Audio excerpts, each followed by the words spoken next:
tonight is your best man, and he's going to do what best men do best. Ladies and gentlemen, please welcome him, Simon.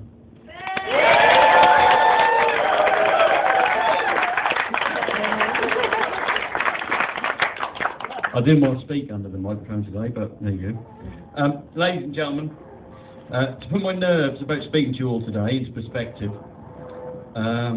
this is the 5th time this afternoon I've risen from a warm seat with a piece of paper in my hand. Just supposed to laugh at that, but anyway, never mind. Before I undertake the customary duty of giving Matt an uncomfortable few minutes, it's part of the official duty of the best man to thank Matt on behalf of the bridesmaids, Becky, Jo and Gemma, for having them play a part in this special day. I have to say they look wonderful, and just going to my notes somewhere. They've done an excellent job. Indeed, they're only eclipsed by Sarah herself, who I'm sure you'll agree looks stunning.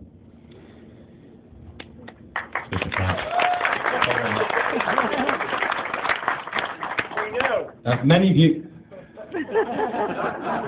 I have a policy for hecklers. Dale.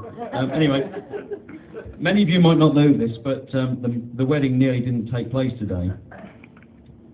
Young Matthew was rushed to the Norfolk and Norwich premature ejaculation unit in the early hours of this morning.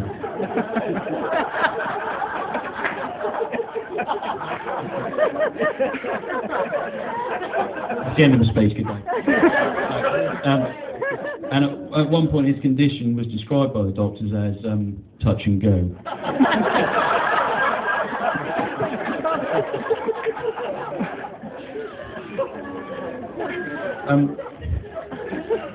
It's fact. Anyway, for those of you who don't know me, I'm Matt's older brother, and for those of you who do, I apologise.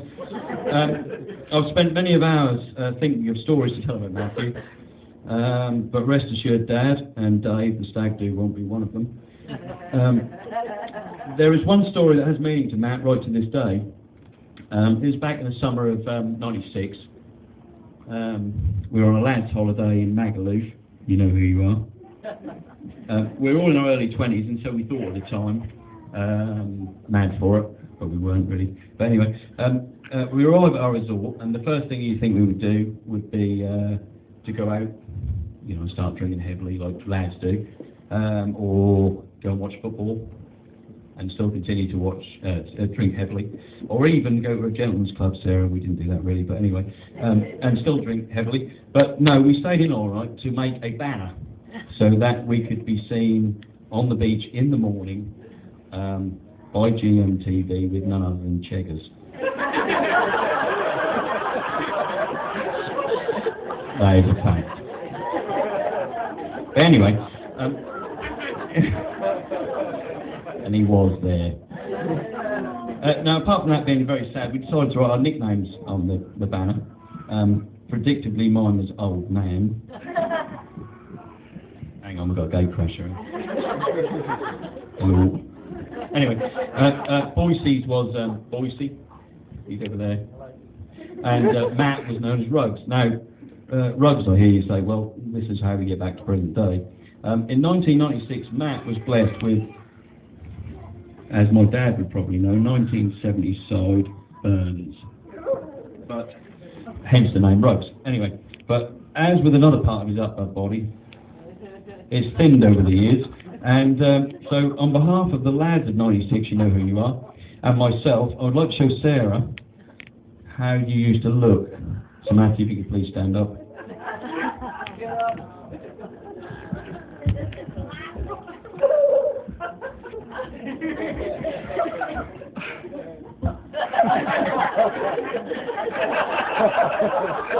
There you go, ladies and gentlemen.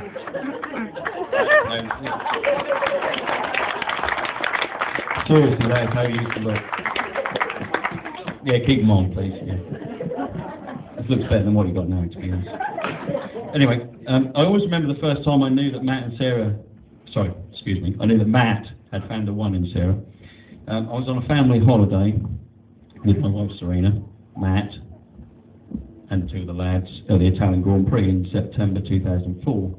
Matt was struggling to contact Sarah, by phone and text, and he was constantly, nice sideburns, and he was constantly asking my wife, if he should re-text her or re-phone her again, and if she was all right, and she didn't answer his phone, and anyway.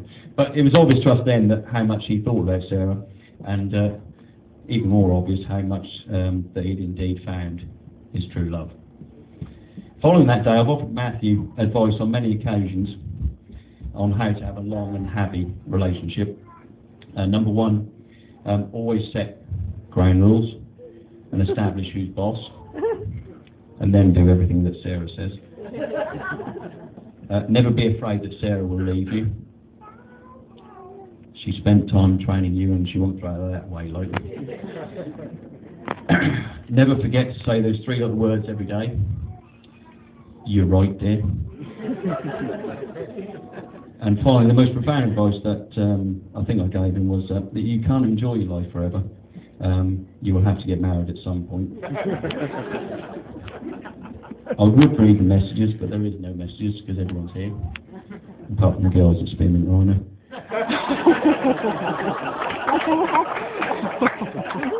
Sorry, Sarah. Gordo told me to say that. He's over there. Anyway, before we wrap this up, I'd like to remind Matthew that marriage is indeed like his bloody football. You must be fully committed every week. Make sure you score every weekend. Happy days. And she's here again. So, anyway, also remember that playing away from home will result in Sarah putting you on the transfer market.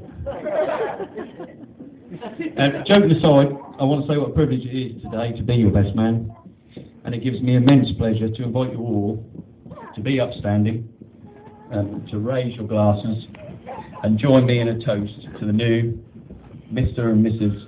Matthew Rushforth, to whom we wish the very, very best for their future together.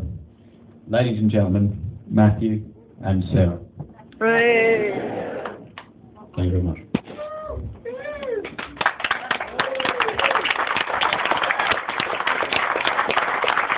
How long it takes to sort that out? 3 weeks. Yeah. A little bit.